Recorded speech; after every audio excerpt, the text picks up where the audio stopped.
Hello. Oh, wait. Hello. Jeez. Welcome, guys. Welcome to Bladis Gaming. Tomorrow I will not be streaming because I will be out of town. So I figured, why not just stream today? And perfect timing, right? Because we actually got breaking news today that everybody probably in chat already knows. The live stream, the October live stream that was supposed to take place tomorrow showcasing the Summoner archetype, will now happen on November 7th. So let's go and pause the lo-fi real quick. So what does that mean? Well, it could mean a number of things. People were assuming that the 0.17 update was going to happen tomorrow, and we still don't know if that's actually going to happen. They've been very quiet this week as far as anything. So, I mean, it looks like, again, just like always, if there's ever something they encounter, usually it just means, okay, like we need to spend more time. And the 0.16 update wasn't a resounding success when it launched either. There was a lot of growing pains and a lot of hiccups regarding that particular update as well. Mr. Dubetastic, what is going on, brother? Steven delayed the live stream when he heard you'd be out of town. Ah, okay. Okay. People were assuming the devs never said anything about it being tomorrow. Well, I think people were just assuming, right? I mean, that's definitely right, Noob. People were probably just assuming. Seems to me like they're not ready to show what they want to show. I think, and again, they very well could have just done a Summoner showcase, but I feel like we already got a preview. We got a whole video about it. I really don't know showcasing a whole thing around the Summoner when we kind of already got that, in my opinion, at least maybe a little bit. I mean, yes, they can probably deep dive into it, talk more about it, answer more in-depth questions about it. Absolutely. But they really didn't even do that with the Rogue. So I really don't know. And to be quite honest with you, I think a lot of people being excited for the Summoner, I think people are probably more excited for the Harbingers. And the fact that we still have not even gotten that on PTR, and we still even haven't even got the 0.17 update, that's very telling. And I think it's telling in the sense that I think they just need more time. I think there was already a lot of performance issues on the PTR for the 0.17 update. And of course, there were things that were fixed, aesthetic rarity being one of them, other things, benches, recipes, crafts, etc. But it also comes with a cost of these other problems that potentially will just frustrate players more. It's like, yes, we got all these other things that are great, but now we're dealing with like even deeper performance issues. We're dealing with like other things that are like, and it kind of happened with the 0.16 update too. There's people that as soon as that happened, there were people that, were like, oh, ever since this update, the game hasn't run well, yada, yada, yada. And I think as much as they're trying to keep on a cadence of delivering their deliverables, I think there's no point in delivering something that is just going to frustrate players. Like, why? Give me my Renkai, bro. You're preaching to the choir, brother. I want a Renkai so bad I can almost taste it. Maybe CC program ahead of the marketing thing.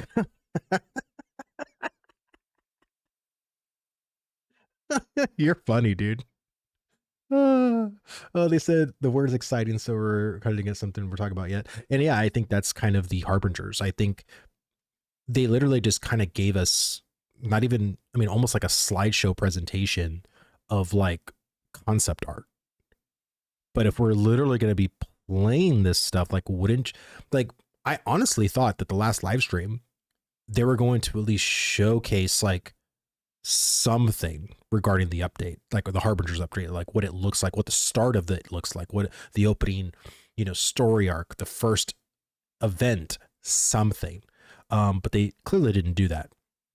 And I think it's because, again, even though they do show stuff that's ready, or that stuff that's not ready, stuff that could be a little bit bugged here and there, they usually show things that are very much in an operational state. So I think the stuff isn't even at a place to where they're even comfortable to truly show this off without it looking irky, right? So, and if they are supposed to be in a marketing beat this coming November, I think they want to show something a little bit more polished than a little bit more scuffed, right? It kind of just makes sense. So maybe they could show some Harbinger option. That'd be pretty cool. Yeah, I think that's what they're probably going to do. We are supposed to play it in 17 days. Yes, we're supposed to play it in 17 days. But I truly think by this time, and I was kind of already feeling a little off about the November 18th point 18 when we didn't get the point 17 on Tuesday. And again, my assumption always is if they caught something, or if there were still things that they want to push out, or things that they can't push out because they're still fixing things that, you know, are performance leaks, or, you know, just things that are causing like certain hiccups that players were leaving feedback on or bug reports on. Like, it makes sense. I'd rather them wait. I don't need stuff needlessly pushed out for the sake of it. But I think that kind of puts a little bit of a damper on their plans, probably for November. I think when it comes to this 0.17 update, I think we're probably going to get that, if we're lucky, the first week of November sometime. And we might get the Harbingers update probably in December. If I was Intrepid, if you know you're not going to hit the date of the 18th of November, there's no sense putting it out for Thanksgiving. There's no sense to kill your team. Just do business as usual. Keep working on the 0.17 update. Deliver the Harbingers at a state that is really good, probably first week of December. Give yourself a whole month. That's what I would do. You see, Vladis, did you saw the news about New World and the Lord of the Rings MMO? Yes, I did. Yes, I did. Again, AGS doesn't surprise me. They laid off almost 17,000 positions in 2021. They've done this before, but this is at a way larger scale than it was in 2021. This was almost 30,000 positions that were axed from AGS. And it sucks. You know what I mean? I think right now, if they were to, you know, these people that without a home at this point, you know, I'm pretty sure they're going to be applying to, hopefully, Intrepid, Riot, you know, Blizzard, EA, wherever they were. You know what I mean? It's, to me, I think it's almost like they shut down the entire operation in AGS in San Diego, and guess where Intrepid is located? San Diego. So, Phantom, brother, dude, great. If you haven't checked out our conversation on the 1v1 podcast of me and Foundem, y'all need to go and check that out. It was really, really good conversation. I really, really enjoyed it. Again, Phantom, you know, he's been around the block in the Ashes community. He's been here since pretty much day one. And it's always great to get his perspective on the game and just on the community, and, you know, just kind of his own personal thoughts about his sentiment, his feeling. And I think, you know, he really shared some really good stuff. So I'd really go highly check it out. In my head, the 0.18 dropped on the 16th, not the 18th. Oh, that's why wrong math. Here it is, 31st. Like I said, we'll see. I mean, I think they just need to give themselves some time. You know what I mean? And again, this is what I always suspect. I mean, Path of Exile 2's done this many times, many games, many studios do this. They're like, oh, some people put out a whole trailer of hey, this is a brand new patch or whatever. And then it gets delayed because they need more time. I'm fine with it. I really am. And this is for the same person that was advocating for the phase 3 launch to be delayed, because we all knew, and I don't think all of us knew, but at least I knew, we were not ready to launch phase 3 when it did at all. And I think if we stayed in phase 2.5 on live and we were still testing on the PTR, I think players would be at a way better state. And I think the game at large would be in a more healthier state than where it currently is. But, you know, I digress. It is what it is, right? Watched it 1 hour ago. Awesome. Awesome, awesome. I'm really glad. This 1v1, I will say, Phantom, has probably been one of the fastest growing 1v1s I've ever had. You know, and Flanker and I, that 1v1 was outside of Steven's interview. That was my highest viewed 1v1, was Flanker and myself. This video is actually outperforming Flanker, which is nuts.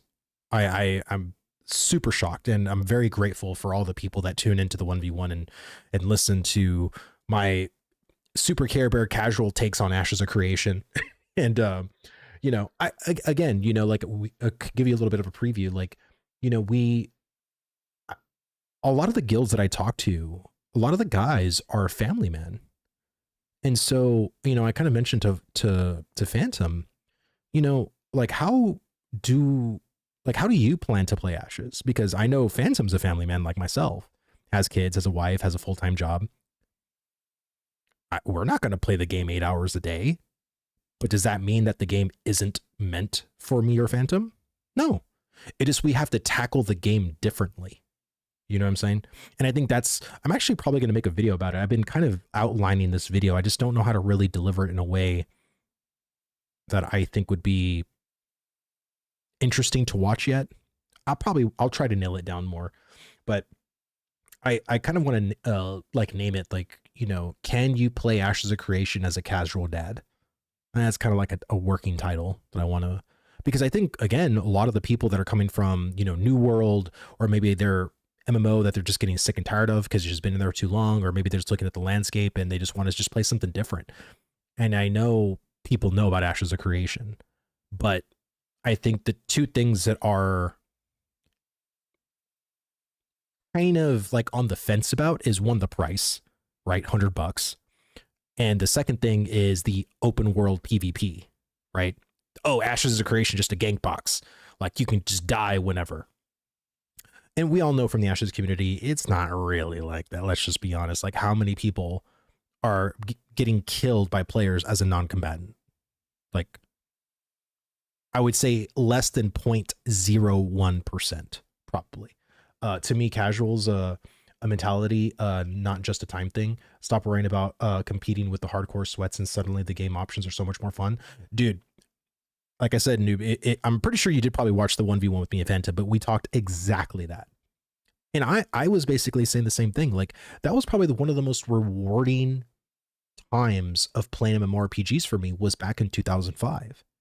You know, when I was playing Vanilla WoW, I had no earthly idea what the hell I was doing, but I was doing whatever I wanted. I wasn't in a competition with these invisible strangers to max level or to the first raid or whatever. I was just enjoying what the game was offering me at the time, at the level I was at. And I feel like whenever you play an MMORPG where you're not feeling handcuffed to this marathon run of max level, I think you'll just enjoy the game better. I really do. Like, and it's so crazy to me that people do this with single player games. Like, people were speed running Elden Ring when it came out. Why? You know, and my whole thing is, maybe I'm just different now. Like, I'm literally going to be 40 years old. I probably understand why, but I think it's because I've lived through so many of those experiences in gaming that it's like, it's kind of old to me. But I can kind of remember when I was 25 or 20 or 19 being super competitive, you know, as a gamer. I can definitely see why. But I think as I just get older, like I just, for what? So I can say something on Twitter and get some likes on a post? Who gives a shit? Like, strangers. They're strangers, bro. Like, they're not even the friends you play with. Like, who gives a shit? But I mean, my whole thing is that Ashes is going to be a very special launch for me. And I really want to try my best to not feel pressured by the MMO launches and the race that it brings with it. And we see it's not only Ashes that have the separation. In a game where PvP is a big part of it, players have more time to play, will always be ahead in equipment and knowledge. Well, that's the way it was in Vanilla WoW. Like seriously, I was on a PvP server in Vanilla WoW. I played on Altar of Storms. I was on Altar of Storms from 2005 all the way till 2012. And yeah, like, I mean, I knew that at the time, but even at that time, it didn't really deter me or pressure me to level quickly. It just was like, you know, oh shit, I died. Like someone just came and killed me, like as I was in a contested area. That was just the game. Like I didn't complain about it. I knew what I kind of signed up for. I knew what the game was about. Like I didn't give a shit. Like, was I mad sometimes? Absolutely. But, oh, okay. You know what I mean? And then that's where I would call my friends or be like, hey, is there anybody in Tenaris that can come and help me out? You know what I mean? Like to me, it really wasn't a big deal. But I think now people just like die once from a PvP battle and they're like, this game is a gank box and blah, blah, blah, blah, blah. And I don't know. It's kind of whatever. So I did want to, I haven't done this in quite a while, but I wanted to get on tomorrow, you know, but of course I'm going to be out of town for the weekend, and I wanted to watch Burns's latest video because I love watching Burns's video and I haven't seen it. And, you know, he always drops these super banger videos. And of course, there's an ad that literally just broke out.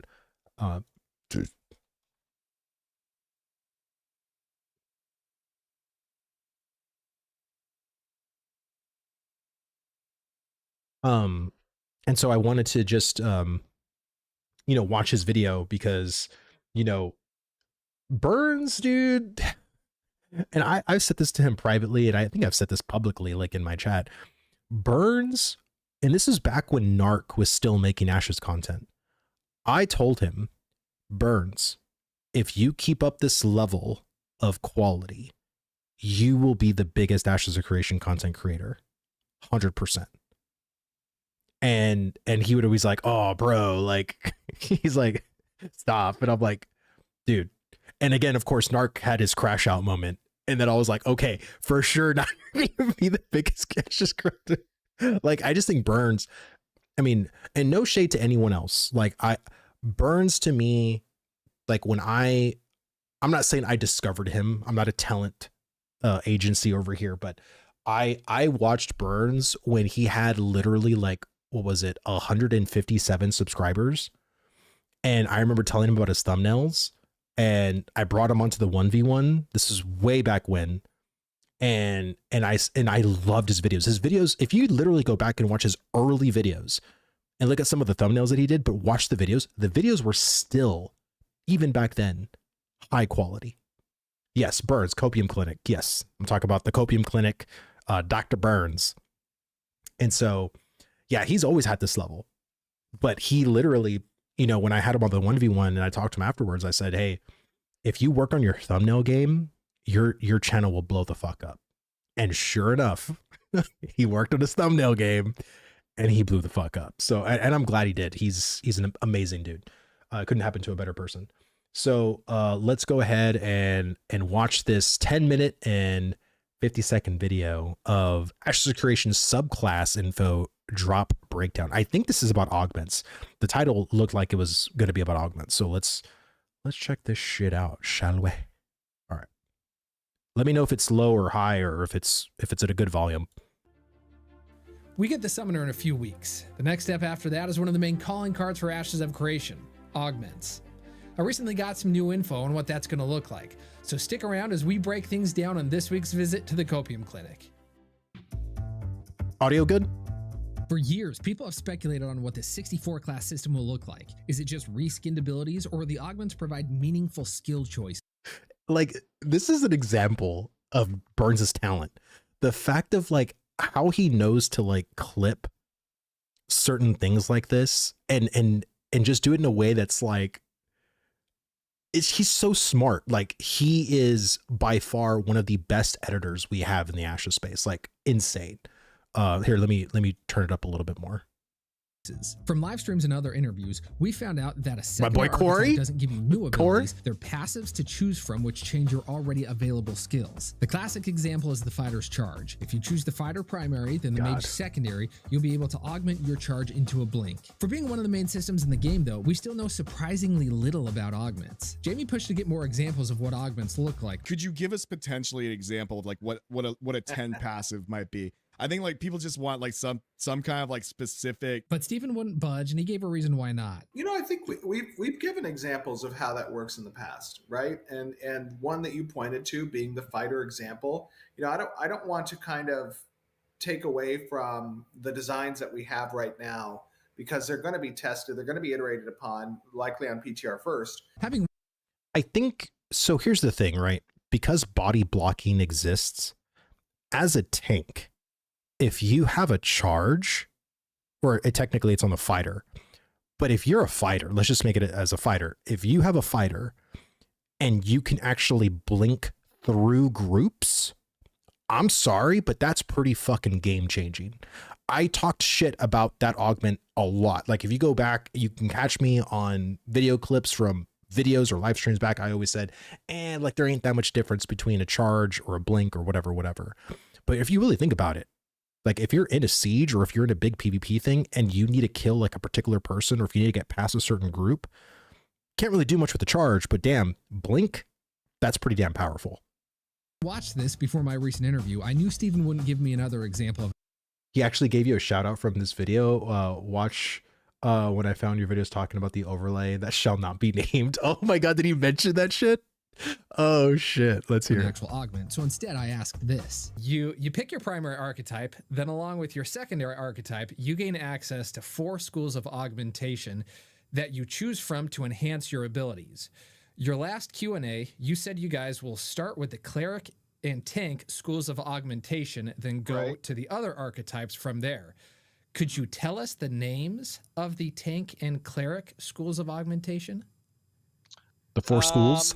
I won't tell you the names quite yet because we're still having some conversation on thematically how we want to present that to the player. So here you can see my visible disappointment. But then he says, but I can tell you the 4 schools that they represent, you know, from an effect standpoint. Before we get to Steven's answer, let me provide a little background for you in case you're not someone who nerds out on a game in alpha. In terms of the schools of augmentation, these are general themes which the augment fits into. So each ability you go to augment will have multiple choices to pick from. For the mage, we know teleportation is one of them, and Steven's hinted at Yeah, there's like teleportation, there's fire, frost, and lightning.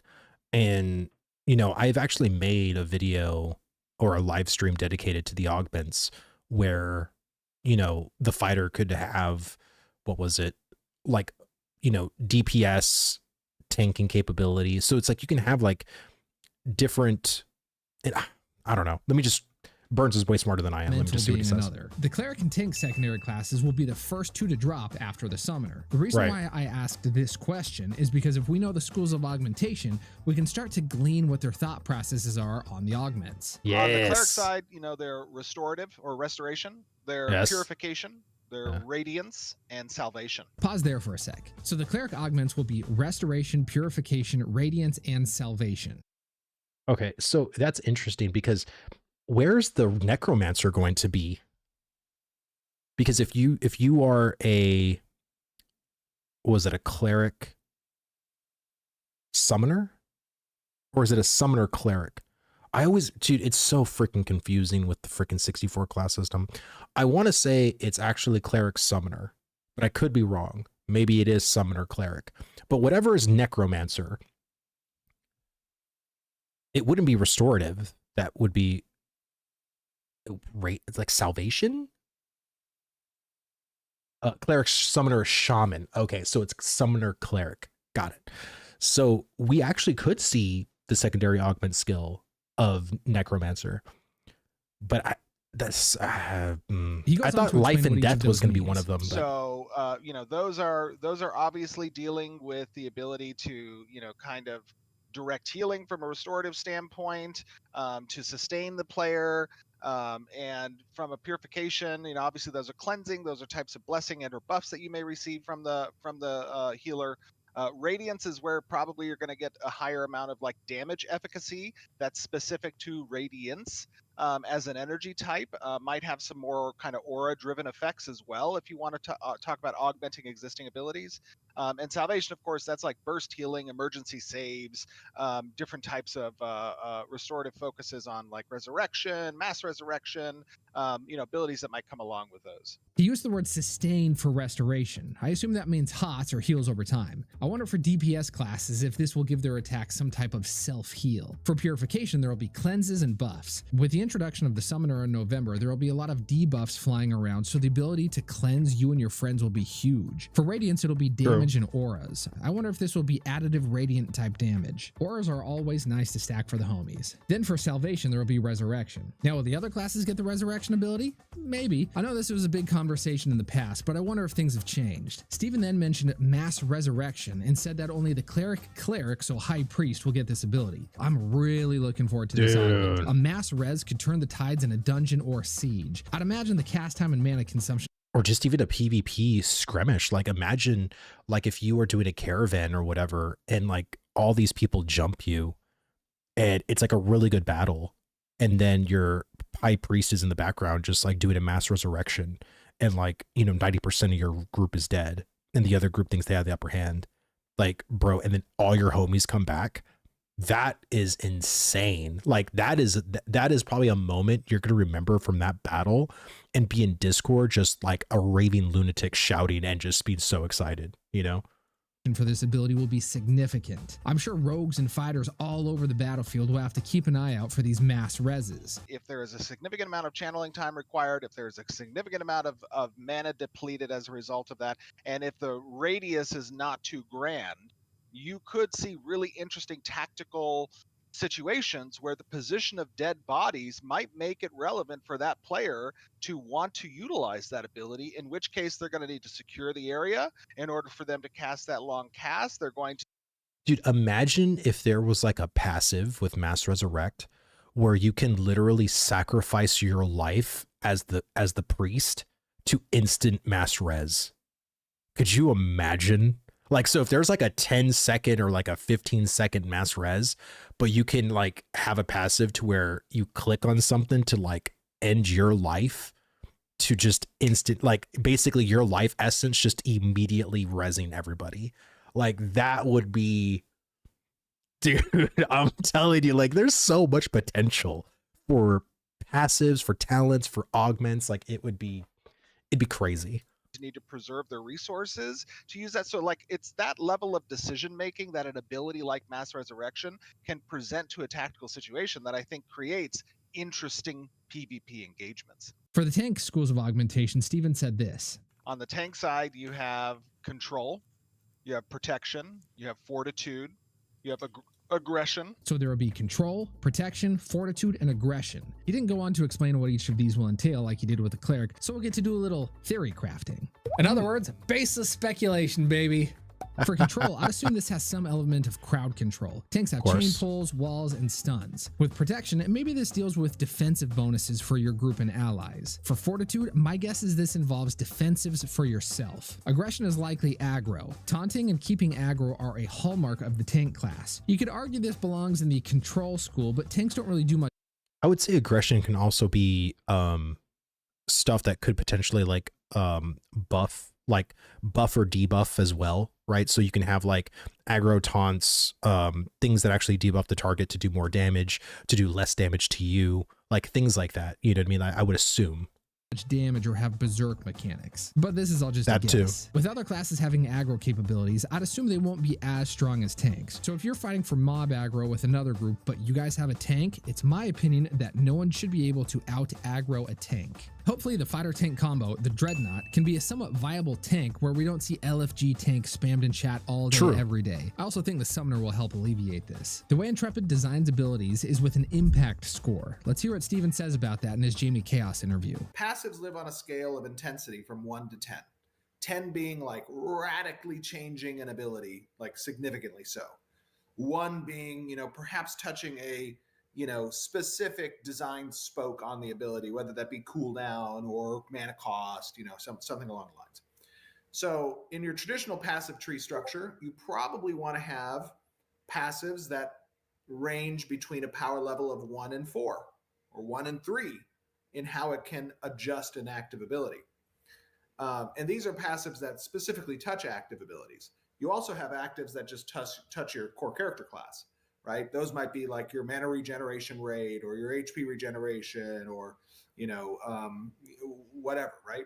So when you start exceeding that level 4 power into the 5, 6, 7 category, now you're entrenching on the augment space, right? And then if you add flavor to that power so that the types of changes it can apply to an ability exist within schools of influence that each archetype represents from a class fantasy perspective, such as teleportation for mages or elementals for mages, right? That flavor combined with the power aspect of level 5s to 10 is where augments will live.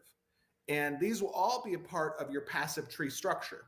So as you acquire the secondary class, your passive tree structure is going to start attaching these passive abilities that are linked to active skills. And you're going to be able to choose one of those augments that are linked to the active skill. From a balancing standpoint, this is going to be crazy. Discovering new metas and then respond. That just sounds really confusing. And again, I think without the visual aid, right, to kind of help us, like that's kind of nuts. Like I think, and I've always said this, like I made a visualization on one of my videos where it'd be nice that for each ability, you can actually click like on your mouse, like left click an ability, and then you come to another UI that's like your schools of augmentation. So you have the ability in the middle, and at the top, bottom, left, or right, you have the 4 schools of your secondary archetype, like let's say for tank or for cleric or whatever. That way, whenever you unclick the ability, it goes back to your passive tree, so it doesn't look, because I have to think like there's going to be already so many abilities. You have 30 to 40 abilities plus the passives plus these schools of augmentation. If all of that is visible within the skill tree, it's going to look insanely messy and also insanely confusing. I think there could be ways to where it could expand, however, still feel like a minimalist kind of thing to where it's a little bit more, easier to read and easier to navigate. Let's put it that way. Responses to those metas will provide intriguing gameplay for a long time. Other games have had similar systems, City of Heroes and Arcade to name a couple. I never played Arcade. I seriously doubt all abilities will get augmentation options. I think you're probably right. I would assume, like, let's say the mage luminescent ability probably isn't getting 4 schools of augmentation, or even the ranger ammo, right? Like concussion. Like I think there's going to be probably a list of certain actual active abilities, but I would assume a lot of the active rotational abilities that actually do a thing will have augments to them. That's what I assume. I would also assume that things that actually do something transformative enough, like as an example for fighter, Berserk. I would have to assume Berserk would actually have 4 schools of augmentation you can potentially do for that ability. So I think you are right. I think not everything is going to have 4 schools of augmentation, but I think it's going to be pretty damn close. And there's going to be very few abilities that probably won't have augmentational skills. But the general consensus is that only a few of the classes out of their 200 are super viable. The discussion always moves towards metas at this point. The meta. There will be metas, but for different things. For example, what's effective in 3v3 arenas will very likely be different than in 250 versus 250 castle sieges. Absolutely. What I find interesting in Alpha so far is that there are different metas already for group composition. In most PvE encounters, you want a mix of DPS, but mages are usually the most effective. That's not always the case though, like when you're killing shardlings. Fighters. Wait, are they rebooting Arcade? No. But I would say Arcade is definitely heavily an influence, as well as Lineage 2 for Ashes of Creation. 100%. Have the edge there. We also Turns don't into have a flaming to me. because we can pretty much pick every ability. The Bard is probably the most removed from that though, where they have to spec into a few different things. The fact that we can choose everything right now has caused some ire in the community, but it's going to be short-lived. Oh my God, we just had an ad. I'm going to pause the video and I'll talk real quick.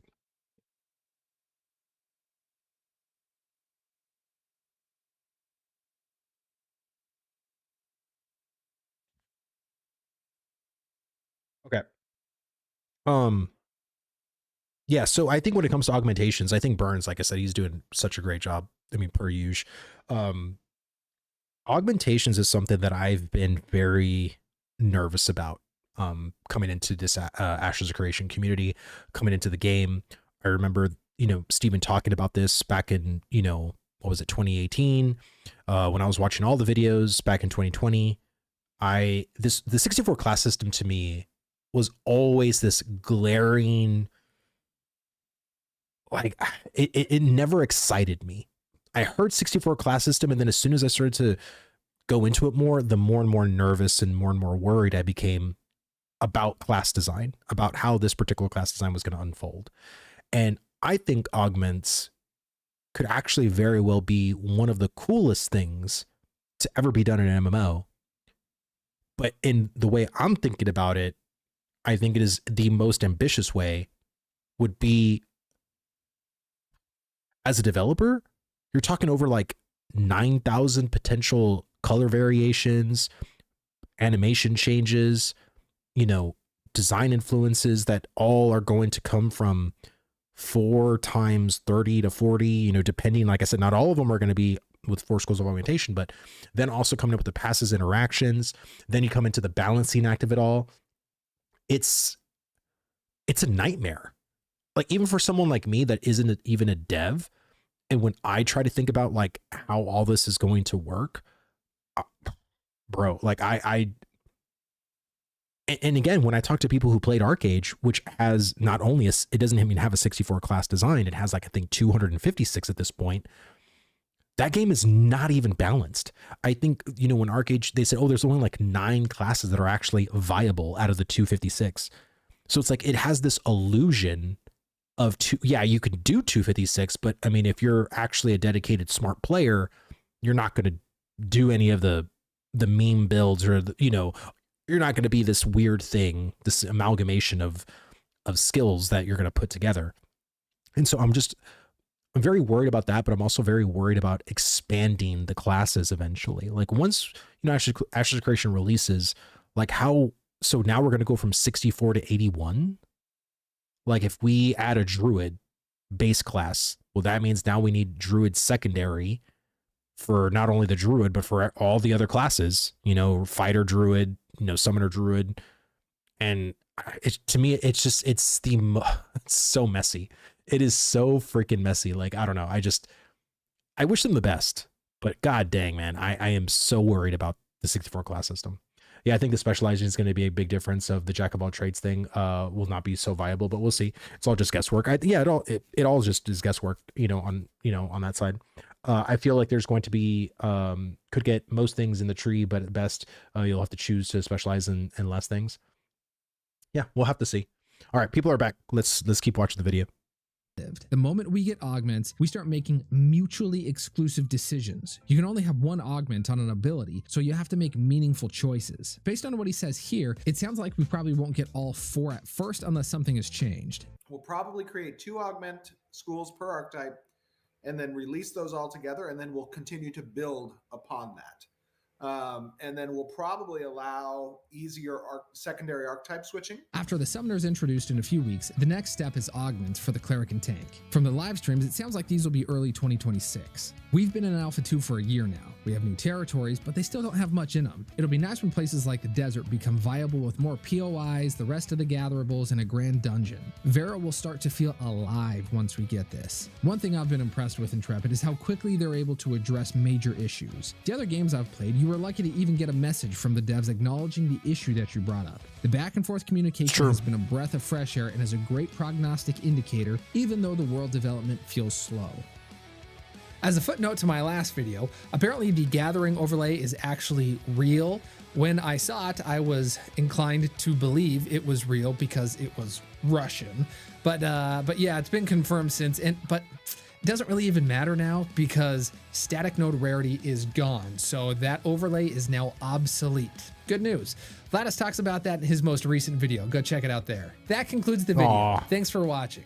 What do you think the cleric and tank augments will look like? Comment your thoughts below. And as always, be careful with the copium. It's highly addictive.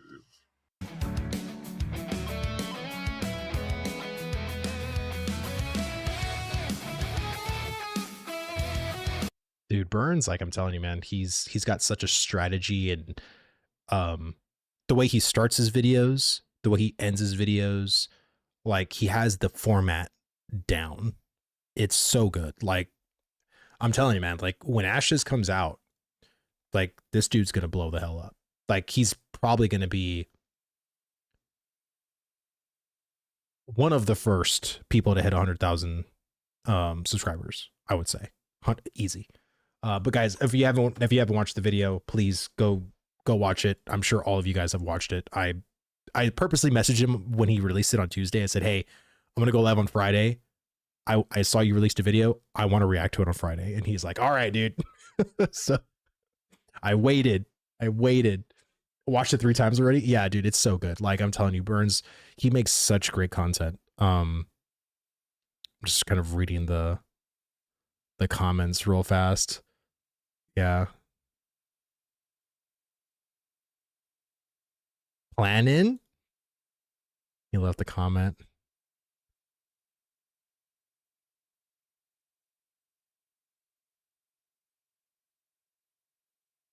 Yeah, I'm nervous, dude. I've always been nervous about the 64 class system. I hope they do it justice. I hope they do it well. But I think, I think it is going to be very basic at first. I think it's going to be basic. But I hope over time that it gets better and better and better, right? Just because, it's going to launch with basicness doesn't mean it has to stay basic, right? I think they're just trying to see what, is good enough from the player's perspective. Because if you look at it from Vanilla WoW's talent tree, in my opinion, was super basic, very basic. Like, oh, we're going to give you 5, or we'll give you a talent, talent row or whatever. And it's going to have like 1% extra, hit chance. You know what I mean? It was just super basic passives. Like, so I think if Intrepid could really knock this particular system out of the park, in the sense of basicness, right? I can't wait for the next evolution of passives, augments, schools of augmentation, and just kind of see like from what the players, out of all the feedback that we got from the basicness, like how we as a community, can evolve this system to where everybody's kind of even more happy about it. I think that's going to be really exciting. 2035 is crazy, considering how much has been done since they essentially restarted development going into UE5. Yeah, I mean, I talked about that with Phantom. I think anybody in the know in Ashes has a pretty good idea that they kind of just started over. Like once they announced UE5, I think everything you saw in Alpha 1 was kind of gone. Like I think they had to start over once they went to UE5. But I know UE6 is probably going to be releasing in 2027, and I really hope they don't switch over to UE6. I hope they just stay on UE5 and just finish it out. That's kind of like my hope. I think eventually, like maybe we can have the first expansion go with UE6, but I mean, it just depends on how big of an undertaking that's going to be once all the systems and everything is good. I don't think they want to mess anything like that up.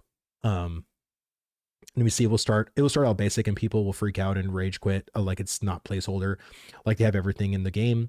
We don't have a single complete system yet. I think we have remnants now of systems. Black and Gold, dude, what's going on, brother? Thank you so much for the follow, man. Welcome. I think we can honestly say now that the economy and the crafting and all that stuff is not placeholder. What we had in phase 1 and 2, that was placeholder. I think this, the way the crafts and the way everything is, I think this is sort of like what they want from it.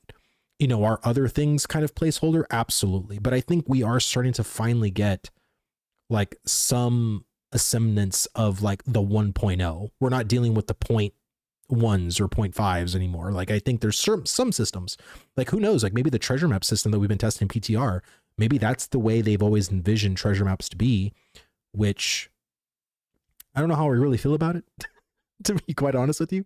If you've tested the PTR recently for the treasure maps, like you know what I'm talking about. But, you know, like I said, I think there is going to be an evolution of every system eventually. And some things we're going to like, some things we're not going to like. And, you know, it is what it is. Give you the rogue bonus for maps. Yeah, we'll see. Did you test the new treasure maps? I like it mostly. I wasn't able to. I saw, like, I was able to be on my phone and I was seeing people doing like screenshots in the NDA PTR chat, but I didn't do it myself. So I can't really say like if I liked it, didn't like it. But when it came to the pictures, I was like super lost. I was like, what? So maybe I have to do it myself. We'll have to see. Let me see. Animal husbandry is the definition of placeholder, yet people still complain about it. Well, that's what I mean, right? Like I think, animal husbandry specifically, super placeholder. Because the way Steven has talked about animal husbandry and the way Bucky has described it, that particular system it's almost going to be its own system entirely. It's going to be like its own game. Like people, they described it almost like Pokemon, like a legit male, female, like, and Burns had a whole video about it, mammalian genetics or something like that. I probably butchered that name completely, but he did a whole video about it and it was an amazing video. But yeah, like it's animal husbandry is going to be insane. If they can pull it off the way they described from those live streams like years ago, if you're an animal husbandrist, you're going to have your own damn game loop. Basically, it's going to be crazy. I really hope Intrepid pulls through. We don't know what's in the background. Well, I think right now there's just a lot of uncertainty because, you know, sentiment is low in the phase 3. People are dooming. Intrepid's been super quiet. You know, Steven hasn't been around in the Discord. So I think right now just attitude and just overall sentiment just hasn't felt the greatest coming into this phase. I think there was definitely some pains probably from the team too, launching phase 3. But, you know, mistakes are made. You know what I mean? And I think mistakes are good. Mistakes make us better. If we can learn from them, if we can understand why we made those mistakes, then hopefully we can stop repeating those mistakes. But I think as gaming companies go, like it's hard because there's just only so much ground to cover. And especially when you're dealing with like over 250 developers, like it's hard. Sometimes things slip through the cracks. You know what I mean? Like people aren't perfect. Tank Grapple is more of a server-side performance kind of thing. Steven has also made it very clear that it is a very low priority and given a very real reason why that is. Agree or not, it's not the lack of competence thing, it's a choice. Yeah, I think certain people, you know, I know Nice has always made a big thing about it. I mean, but he was a tank main, right? And it would honestly make me upset too if I played a class where one of the main abilities that I need to like grab mobs with, you know, doesn't work. You know what I mean? It would be super aggravating. Like imagine as a fighter, your charge just didn't work. It wouldn't be the end of the world, but it would be super annoying to deal with. You know what I'm saying? And I can feel that from tank players. Like I totally can. So again, just imagine if like you're playing a cleric and your main heal just didn't work. It'd be super annoying. Like it's all it is. It's very annoying. But I would say not MMOs, testing an alpha is super annoying. And for someone that has never tested an alpha, like a true alpha MMO, I've been very humbled by this testing experience. You know, the whole meme of embrace the suck. Steven was talking to me in Discord that day. Like I was in Discord. I can't remember exactly what I said to him, but he literally replied back to me. He said, embrace the suck, brother. And, you know, here I am, you know, like we're just embracing it. You know what I mean? Like it's testing a game just isn't fun. And there's a lot of Reddit posts that I've been seeing recently because of the new world, you know, ending soon, you know, potentially in 2026. But maybe it won't shut down. Maybe they'll make a decision of just being on maintenance mode for this foreseeable future. You know what I mean? Just depends. But there's been a lot of people asking, should I play Ashes of Creation? Which is why I want to make a video about it. Because I think it's very much a personal answer. Like, it's not a blanket statement of, yes, you should test Ashes of Creation and pay $100. It's very much a personal decision. But you can only make that personal decision by understanding the context of what they're actually getting into. So I think some players actually wouldn't mind paying $100 and doing what we're doing in phase 3. Others would look at my video and be like, thank God I watched this video, because I am not going to purchase Ashes of Creation just yet. I think most of us in the gaming community aren't cut out to be testers. I really think so.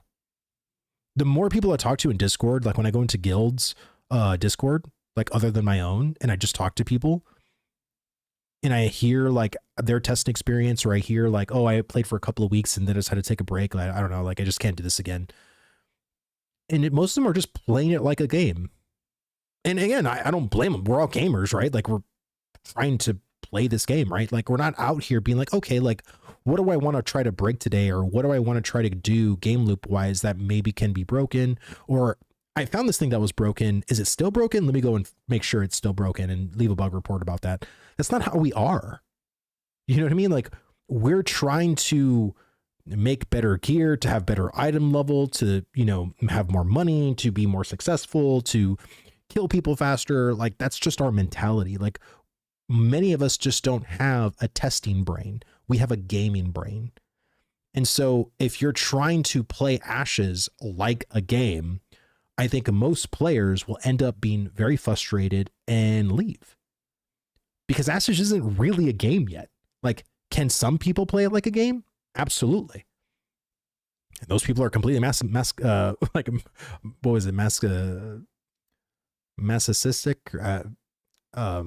masochistic.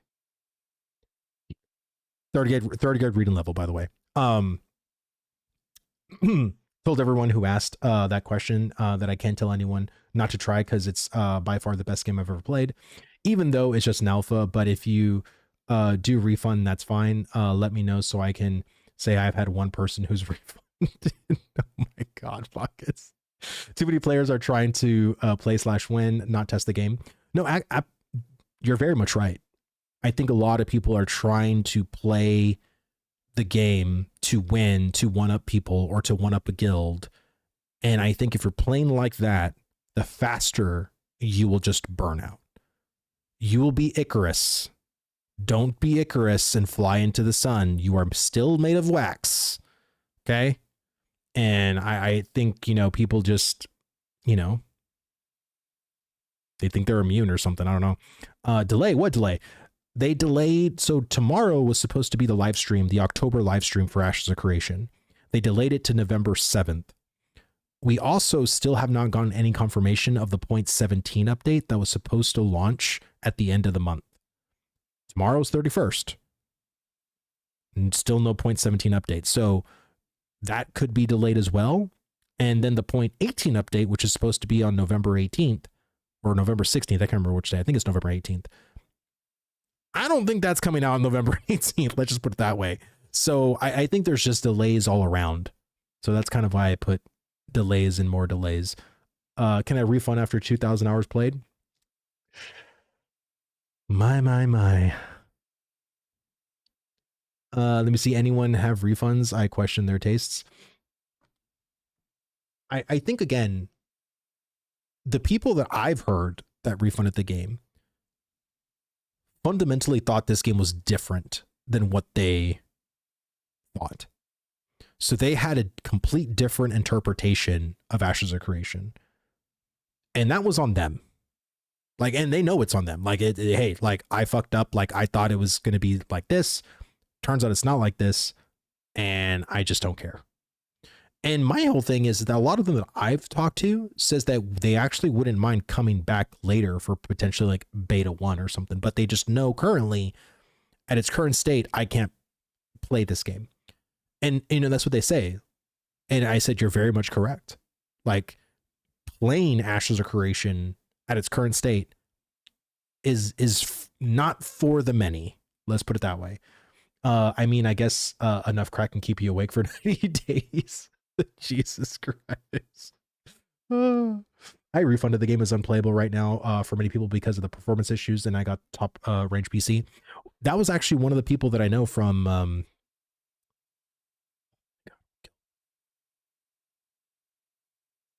I don't want to say the guild without not knowing.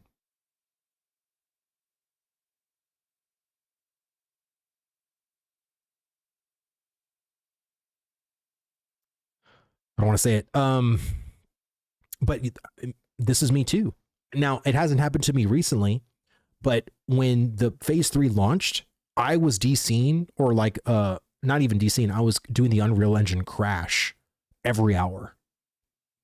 And there was like many people that were trying to figure out, like, why are we getting Unreal Engine crashes? Because I literally played phase 1 and 2.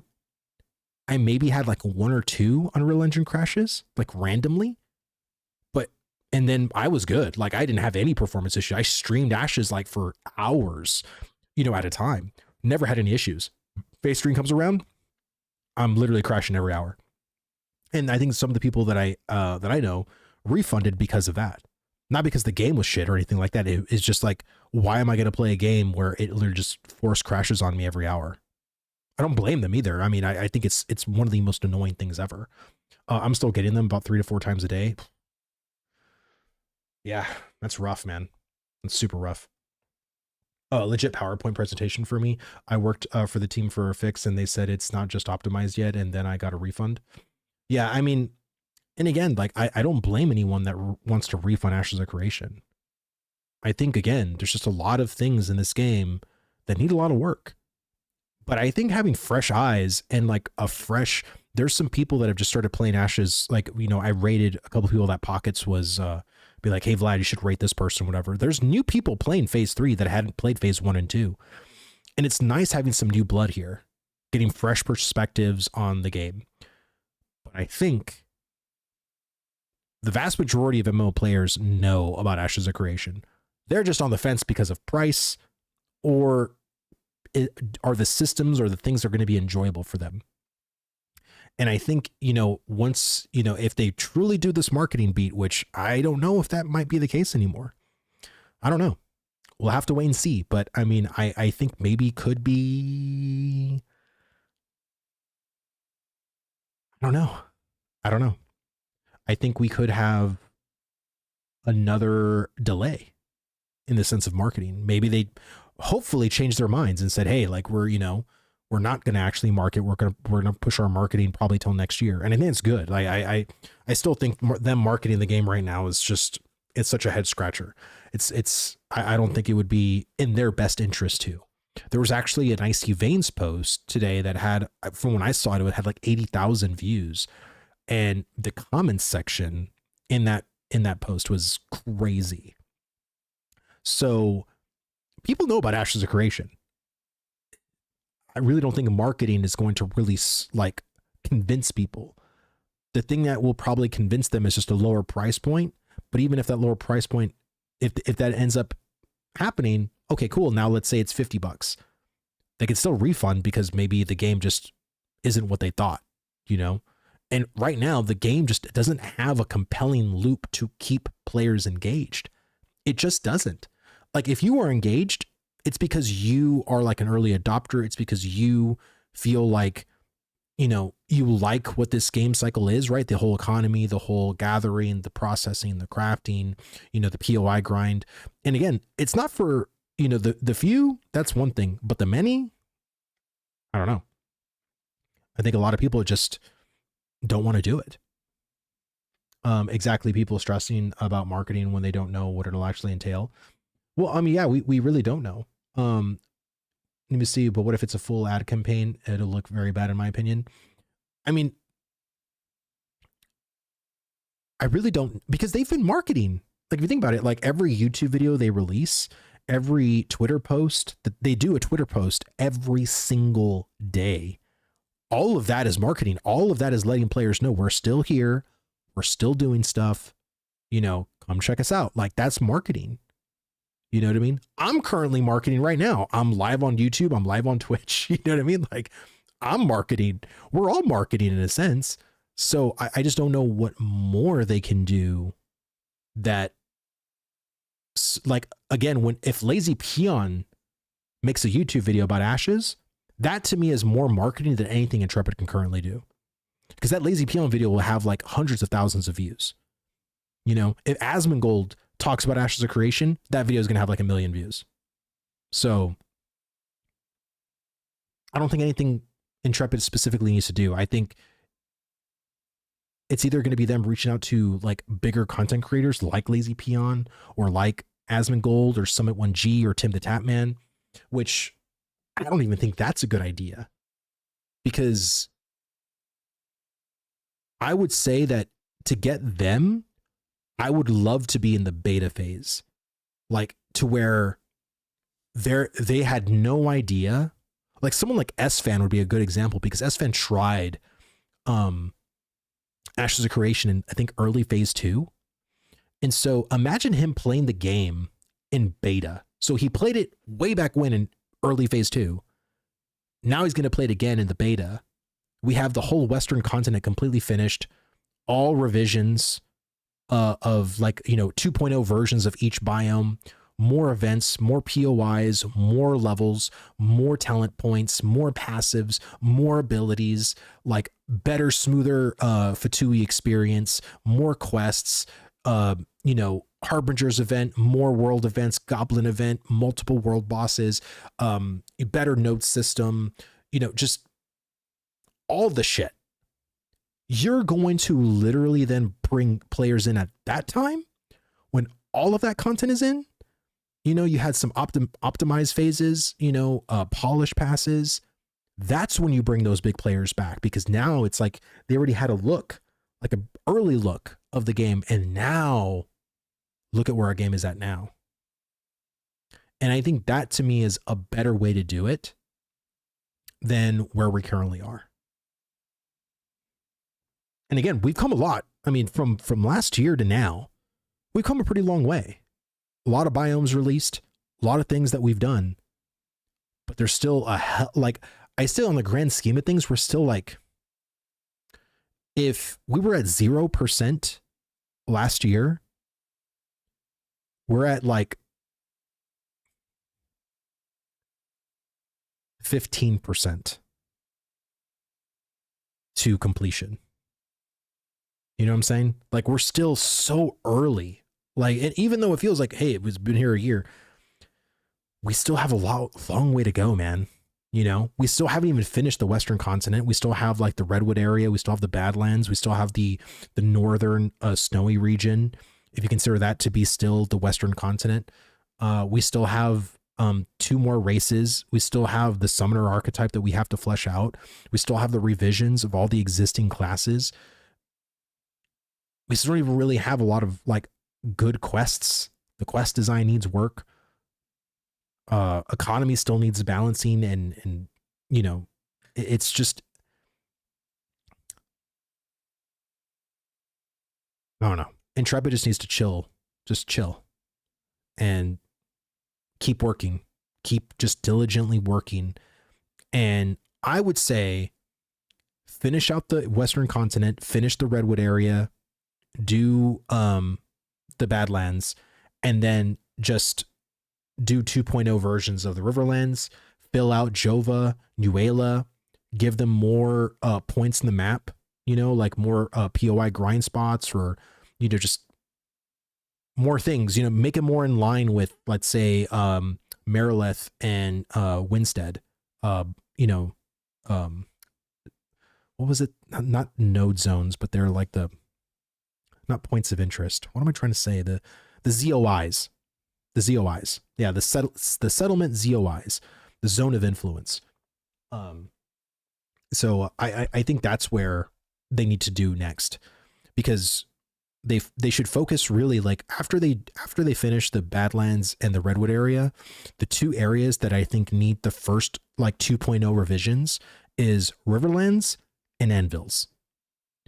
Anvils and Riverlands need to be the first ones to have their 2.0 passes. Once those biomes have their 2.0 passes, then they can start the desert, the tropics, the June Dark, you know, the Redwood area. You know, I would say the Redwood area and the Badlands probably will save it to last, but all the other biomes need to have like a second pass basically of everything.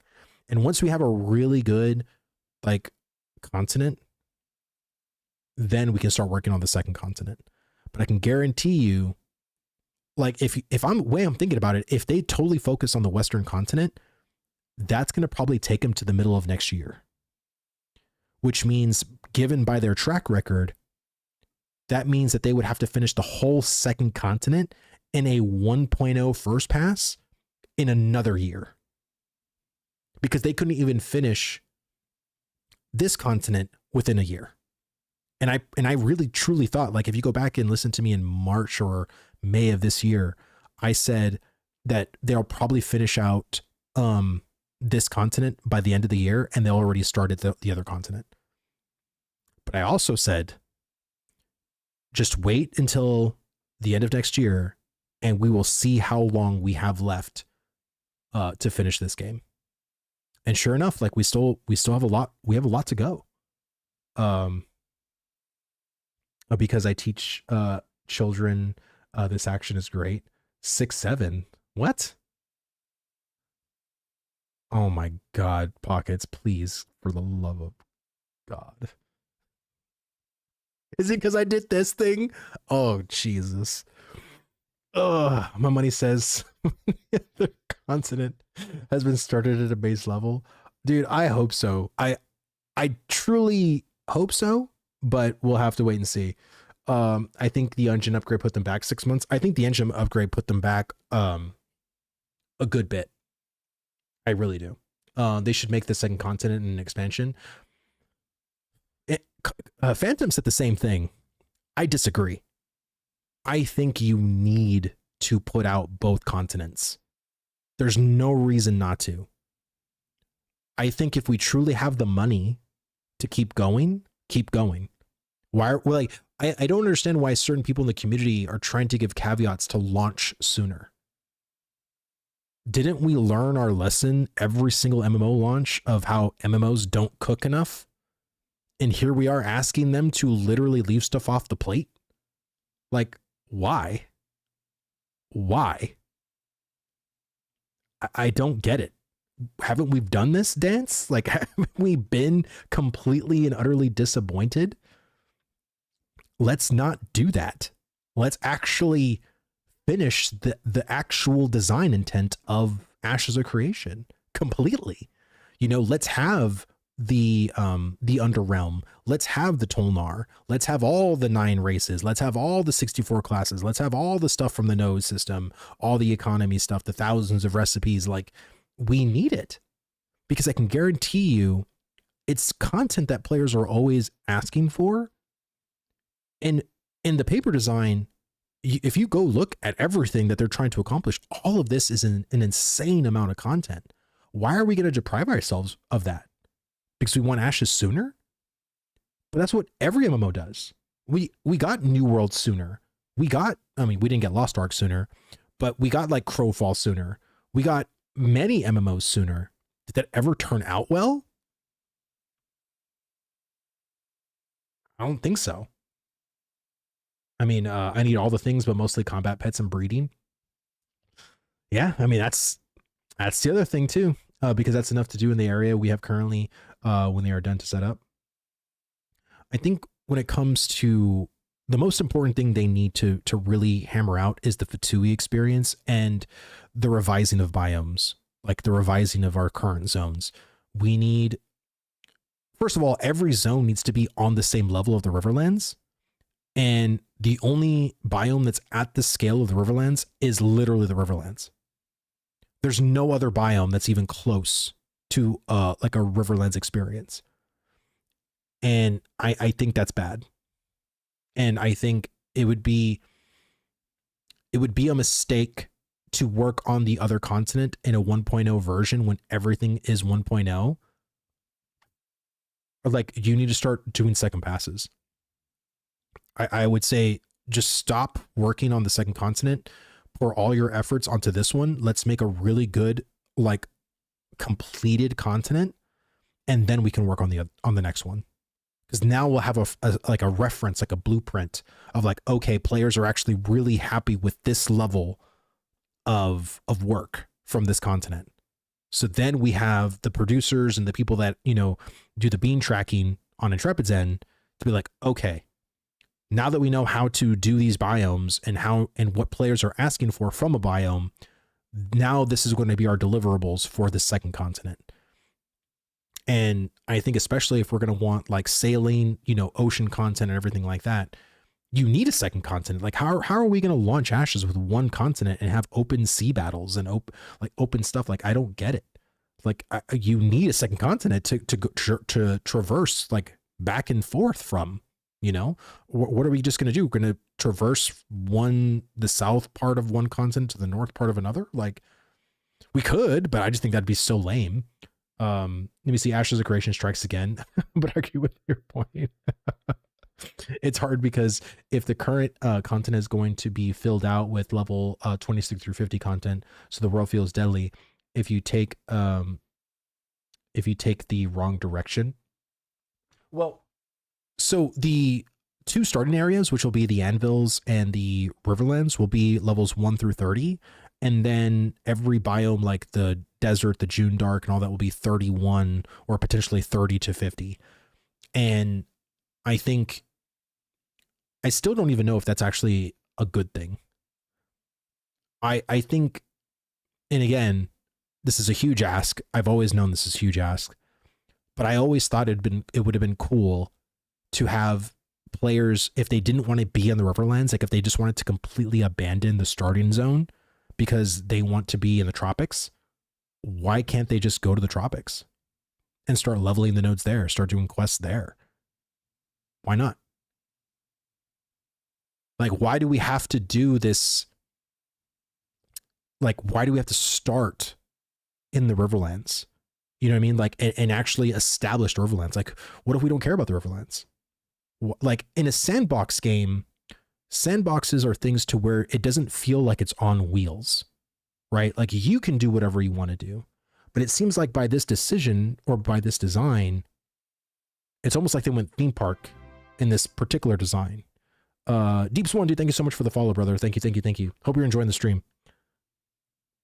And I really wish they would have kept at least this element more sandbox, because if you want to just do the sweat of your brow quest, hit level 3, and then your guild leader is like, all right, let's all head to the June Dark. We're gonna start leveling the node over there.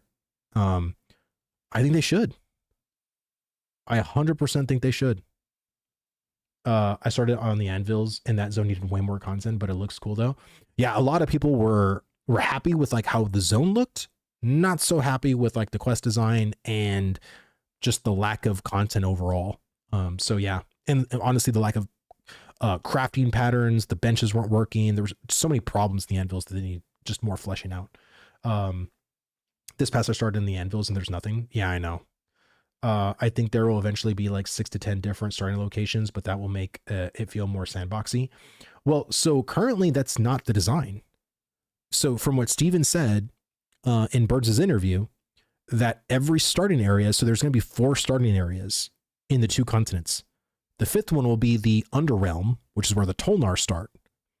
But the 4 starting areas, which is where the elves, the humans, the dwarves, and the orcs will spawn. Those 4 starting zones will be levels 1 through 30. Every other zone will be 30 through 50.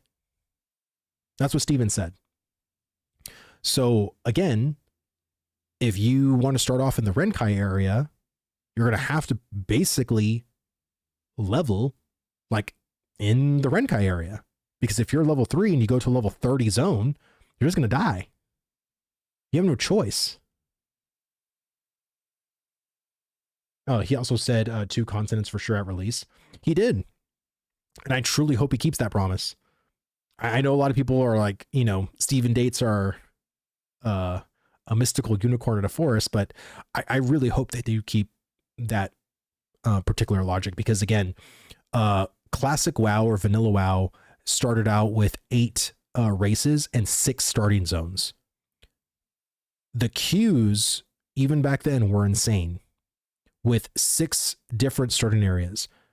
Ashes will have 5, or more technically. And potentially, if we have like another new world where almost 1 million players try Ashes of Creation, we're going to have 10-hour, 20-hour queues. Easy. So, I really hope that they'll launch with, and again, this is with both continents, mind you. I'm describing 10 to 20-hour queues with 4 starting areas. If we cut that to 2, you might as well just be logged in all day just to be in a queue to maybe play like at 1 a.m. I mean, we'll see. But it's, again, this is why when I interviewed Steven, I asked him about the dynamic gridding, because currently when you spawn in the cathedral in the Riverlands, everybody spawns in the cathedral. But why? Like, imagine if the Riverlands, like if you spawn in the Riverlands, you can either spawn in the cathedral or in the bottom area. So whenever you leave the cathedral and there's like that bottom section that is all walled off that you can't get into, eventually we're actually going to get underneath there. Like that whole area is going to be able to be explorable. And that secondary underground area could actually be another spawning point that players can enter the Riverlands into. I'm sure you've been asked, what are your thoughts about the delay? I think my thoughts on the delay was inevitable. I mean, we haven't got any confirmation. There hasn't been the 0.17 patch. I clearly think they need more time, and let's give it to them. So, I mean, as much as I'm a little bit bummed, like, I'm always willing to give them more time because I would rather have stuff more cooked than it being raw. And lately, every patch kind of feels raw. It's undercooked. If I was Gordon Ramsay, I'd send it back. So that's kind of my feelings on that. The consistent flip-flopping on even basic systems every MMO has nailed down has decimated progress of content and systems being added. Yeah, I don't know if it's flip-flopping. I just think it's to me, people, there was a sharding. There was a comment that someone left. I personally don't mind sharding in a starting experience only.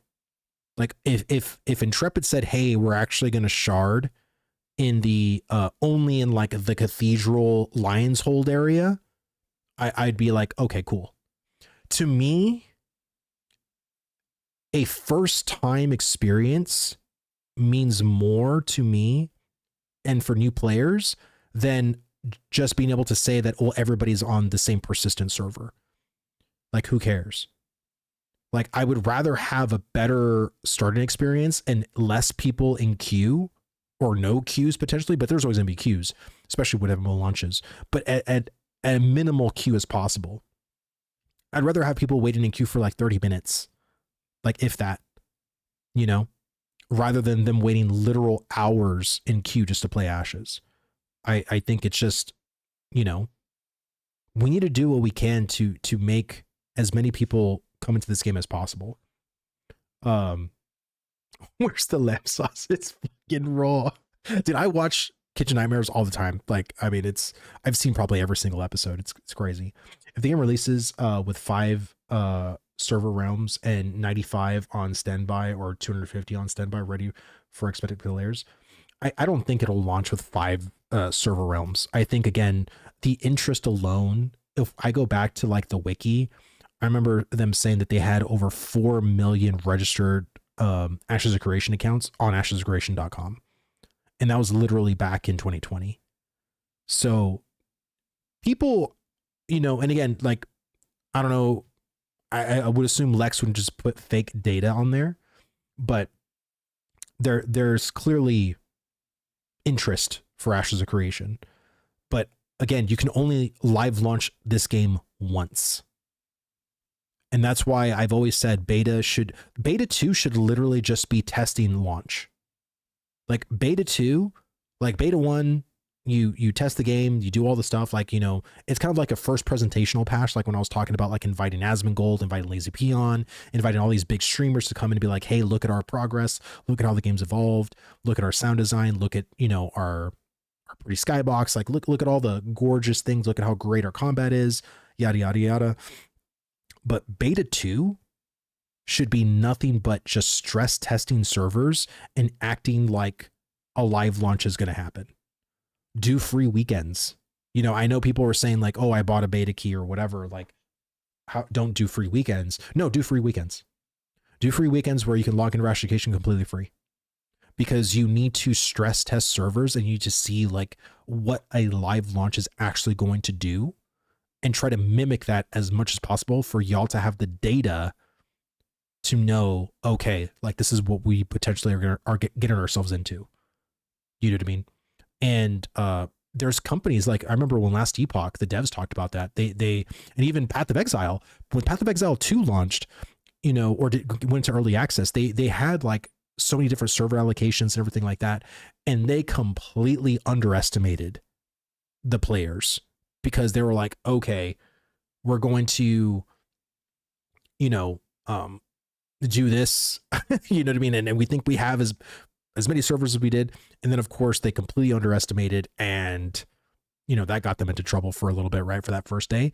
But, you know, you got to test, you know, like that's what I mean. Like you have to test, you got to see how many players are interested, how many players are realistically going to want to log in to try to play this game.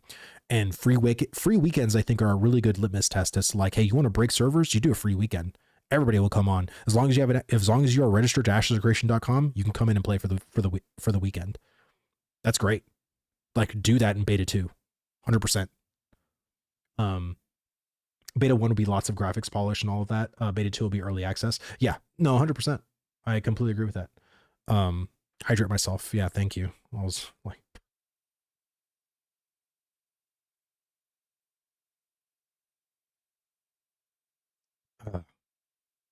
about the month of December for free. Ooh. I don't think it'll be free, but I've never been like one of those people that will be upset if an indie company said, hey, we're, you know, come and try our game out this coming week is going to be completely free. You can come in, like, imagine if like, I was going to say WildStar, but it wasn't WildStar. It was that one MMO that turns out it's not an MMO anymore. It's like it went into like almost like a single player game, but it had one of the most botched launches of all time. Was it Wayfinder? Was it Wayfinder? No, not Crimson Desert. I think it was Wayfinder. And people couldn't log in. Like literally people could not log into that game. And I think again, it's because they completely underestimated the interest. And again, what was even crazier, I think it was only like 12,000 people that tried Wayfinder, and they still didn't have operational servers. It was quite sad. Psychology says it takes 16 repetitions to make a habit. Oh yeah. If you do something every day for 30 days, it'll become a habit. I've seen that said like a lot. Yeah, free weekend would be best way to stress test and interest gauge, as well as hype, like build hype, 100%. Because Diablo 4, like before it launched, they did several like server slams or weekend slams or whatever, and the hype for Diablo 4 before it came out and people realized of how basic and shit it was, people were excited. You know, people wanted to buy it. So let me see if that risk versus reward, everything must be PVX philosophy will relegate AOC to bring perceived as a PvP niche game. The reality won't matter much. Perception will win out. Phantasma Bulu 787, dude, rating with a party of 6. Welcome. Hello, my name is Vladis. We are talking Ashes of Creation, and I am an Ashes of Creation content creator. It's mainly what I discuss. But welcome. Thank you all so much for coming in and hanging out. So give it away for 1 month and you will have a ton of people buying the beta key. Key is here. November update must work well. Yeah. And I know that's the one reason why I think if they don't have their ducks in a row, why market something that isn't even completed?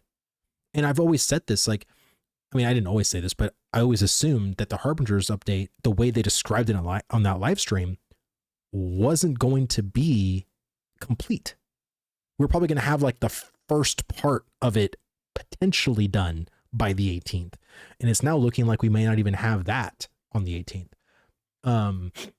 He knows you are, Vladis. He's one of the ones you rated last week. He was starstruck what he was saying. Ah, okay. Gotcha. Fam, much love. Have all a great night. Enjoy it. Thank you so much, brother. I hope you're enjoying Ashes, man, by the way. Thank you. Agree if the update does not work well, do not mark it. Yeah, 100%. 100%. I probably heard that wrong. No, it'd just be a good idea. He forgot me. Sorry.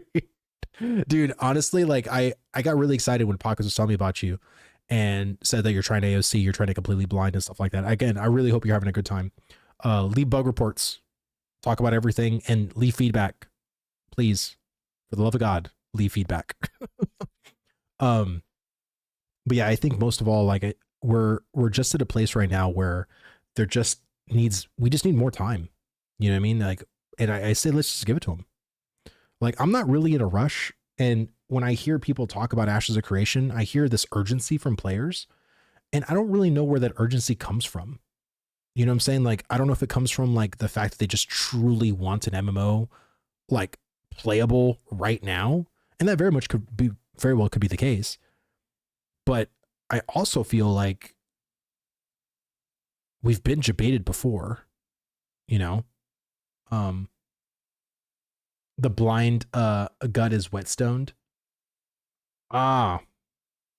Buenos noches, hermano. Yes. Thank you, brother. Thank you. Have a good night. Vladis, what is your guess for a release date? Like an actual like live launch release date for the year?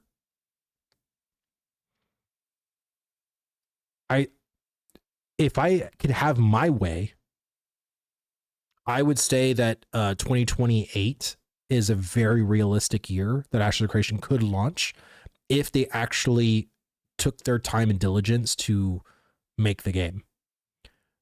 If financial pressures ensue, 2027. Like, I think that's probably a very accurate way to say this, because if Venom is correct that beta is going to be the end of 2026, they would have to assume beta 1, beta 2 will probably be anywhere between 3 months each, so a total of 6 months, was half a year. Or beta 1 could be 6 months long and beta 2 could be another 6 months long. We don't know. Like, we just don't know how long beta is going to be.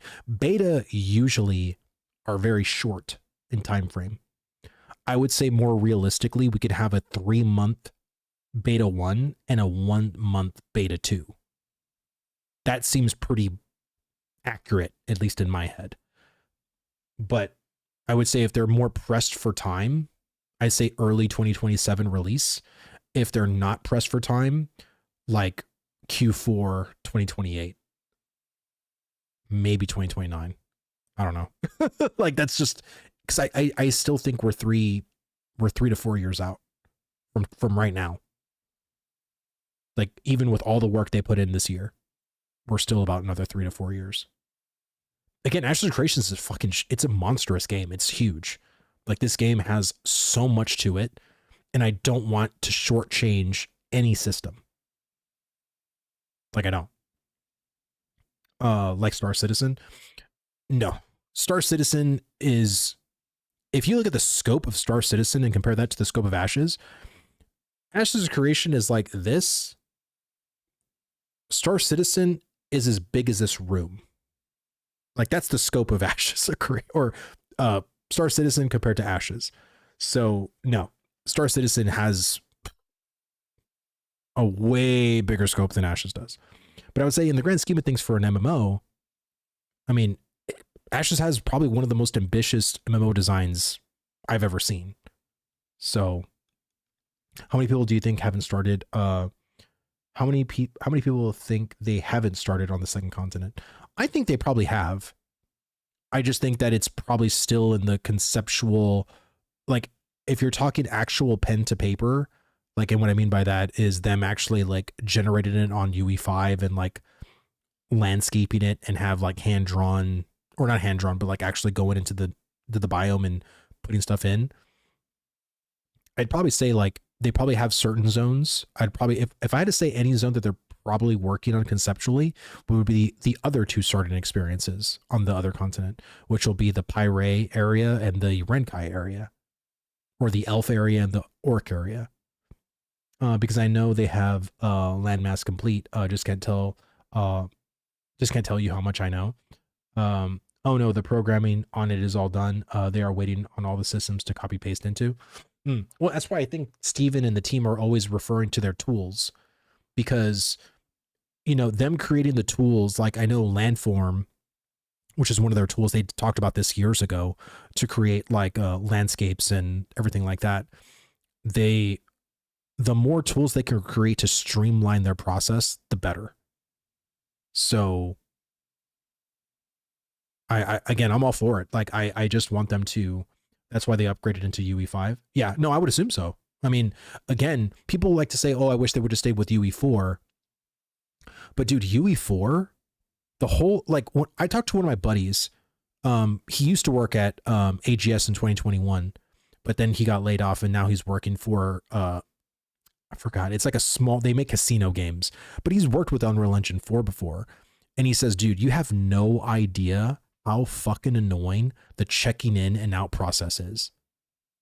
He's like, it is the dumbest thing, like as a dev to deal with. So being in UE5 is just, it's so much better. You know, and you still have to check in with people because, of course, like given certain segments of like land curation or whatever, you don't want to like dip too far into like other people's work or toes.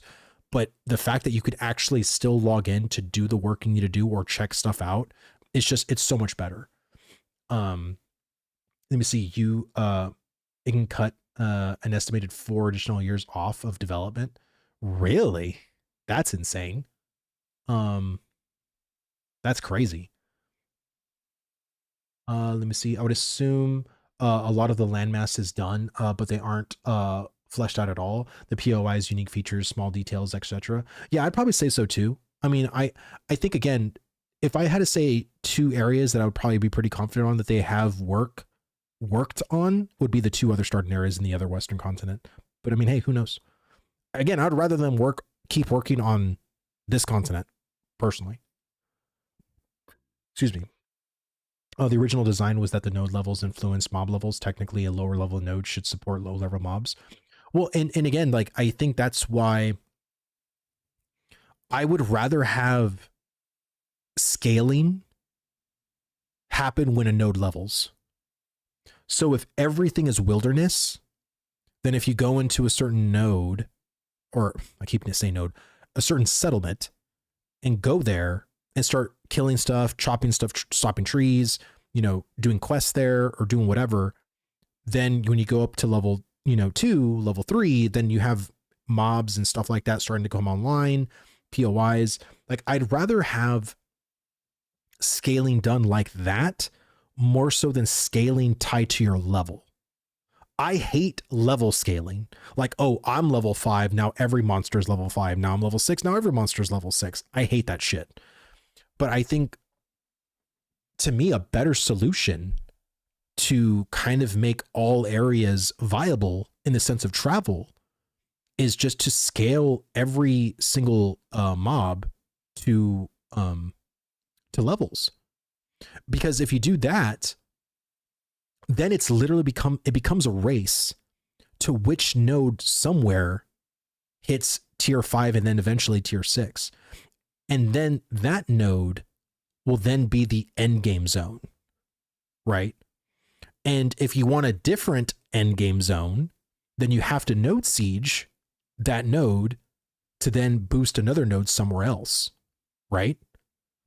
So to me, I find that gameplay way more compelling than every node outside of the starter areas are all potentially end game zones, regardless if they're level 6 or level 5 or 4. I forgot there's no more level 6 nodes. Just 4 and 5. Yeah, only 5 tiers now. I'm sorry. Forgot. But yeah, I find that to be way more compelling than what it was.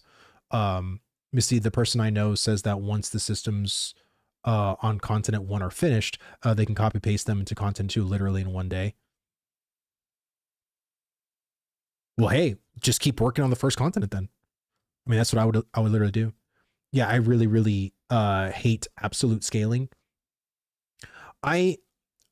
I would rather have the kind of scaling that I was talking about. I personally hate level scaling. Level scaling to me is complete shit. I despise the way mob levels work right now. The results speak for themselves. We're all stuck in the same areas we've been in for a year. Yeah, no, I know. Let me see. I hate level scaling. The main reason I stopped playing ESO years ago. Yeah, I'm not a fan of it either. Yes, pocket settlements. Nodes should scale with settlement levels. Only exception could be POIs. They should only scale once a settlement is level 4 to 5.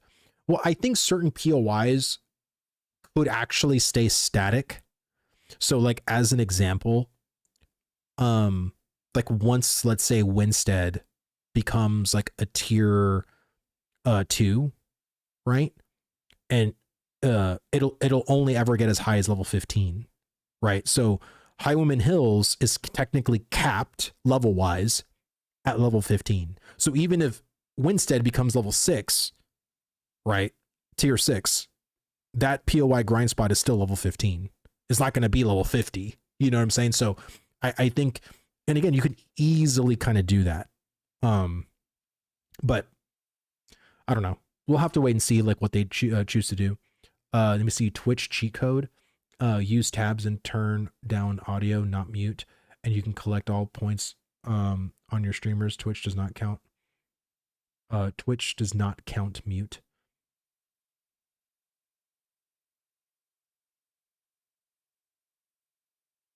Interesting. I didn't. Oh, okay. I didn't know that. Yes. Let a POI be static level and have the mobs within the immediate vicinity of the POI be that level. The rest of the mobs in the ZOI can be based off of settlement level. I mean, that could work too. I mean, again, there's multiple ways they can do it. The way they described about like starting areas being levels 1 through 30, the other nodes being 30 to 50. I don't know. I can't get behind it. And I would like to know if that's still on the table. Like if that's now a hard decision that we're just going to have to accept, or is that still something based off of feedback that can change? You know what I'm saying? I just wonder. Let me see. That way streamers get credit for ads as well. They get paid more money for that. Oh, I don't mind that at all. I appreciate all of it. Thank you. Let me see. If some POIs don't scale, then it forces certain nodes to endgame nodes, and the rest cap can stay level 30. Yeah. Oh, 1 second, guys.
Hey guys. So my wife has been dealing with the kids. We were put to bed at 7. My 2-year-old's been waking up. My baby's been up. Basically my wife needs help. So I'm gonna get off. I'm gonna go do some daddy duty. I really appreciate everybody coming on and hanging out with me this Thursday. Before I do get off, I want to thank everybody for coming out and just hanging out, enjoying this stream with me. It's been a lot of fun. Be safe this Halloween, guys. Have fun. Do good, be safe. I'm really excited for tomorrow because my little one's gonna be her first real Halloween that she's probably gonna remember. You see, guys, it is easy to make the run from the Anvils way down to Jova as a level 9 ranger. Oh, You can do it. Just be very, very, very careful. Because you can die, and people have died. But yes, guys, happy Halloween. I'm gonna see who I can raid to. Let me see who's available in the Ashes space. Let's go. There's a creation. Oh, it's not really. Let me see. So we have Warhead.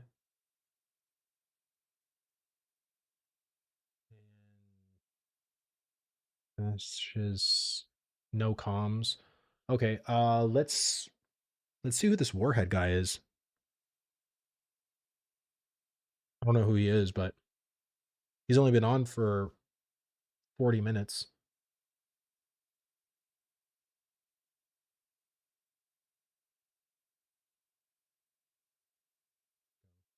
Let's go give him a good day.